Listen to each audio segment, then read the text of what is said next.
unfinished walls and open sky. Inside, there was plenty of space for them. It would have been an ample house if it hadn't been left to be eaten by the elements. After they set up their things, they went outside and built a fire.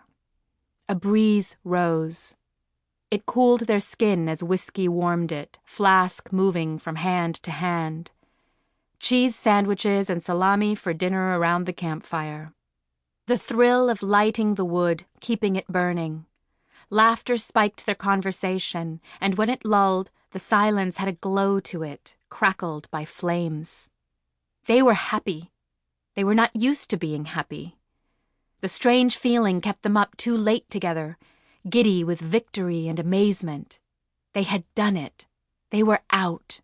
They had shed the city like a hazardous garment and come to the edge of the world. Finally, they drifted to their blanket piles and slept to the gentle pulse of waves. But deep in the night, Paz startled awake. The sky glittered. The moon was low, about to set. The ocean filled her ears, and she took it as an invitation, impossible to resist. She slid out of her covers and walked down over the rocks toward the shore. The ocean roared like a hunger, reaching for her feet.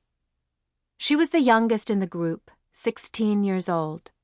She'd lived under the dictatorship since she was 12. She hadn't known air could taste like this, so wide, so open. Her body a welcome, skin awake. The world was more than she had known, even if only for this instant, even if only in this place. She let her lips part, and the breeze glided into her mouth, fresh on her tongue, full of stars. How did so much brightness fit in the night sky? How could so much ocean fit inside her? Who was she in this place?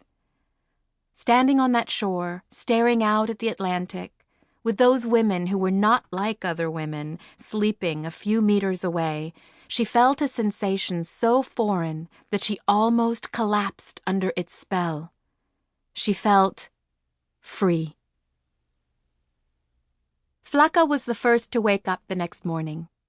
She walked to the bare window of the abandoned house and looked out at the landscape around her, so different by day, the great blue ocean visible on all three sides as if they were on a small island, unbound from the rest of Uruguay. Rocks and dry grass, the water beyond, a lighthouse, and a smattering of huts in the distance, homes of fishermen and a box of a store somewhere among them. She'd look for it today. She'd go exploring.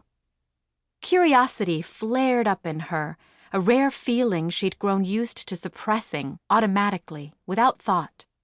The city, Montevideo, was not a place to be curious, but a place to shrink into yourself and mind your own business, to be careful, to keep your curtains drawn, to keep your mouth shut with strangers because any one of them could report you to the government and then you could disappear, and you could see it in passers-by on the street, the flattened gazes, the postures of fear so familiar that they'd become ordinary.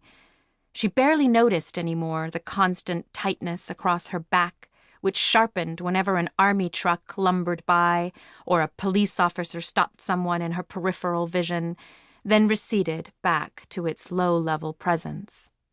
Here, now, she became aware of it only as an absence, like the hum of a refrigerator that you only hear when it stops. To go exploring. With the others, if they'd come. She turned to look at them. 4 sleeping women. Girls. Girl women. Was it possible? Were they here? She stared for a long time. Malena lay face up, mouth slightly agape, eyebrows raised as if her dreams surprised her. About a meter away, Romina curled into herself like a soldier protecting something, a jewel, a missive, hidden under her shirt. Even asleep, she managed to look tense. Would she ever relax, or would she stay tight as a spring throughout their week here on the beach? There was something comforting about her tension, guilty as this made Flaca feel, considering everything her friend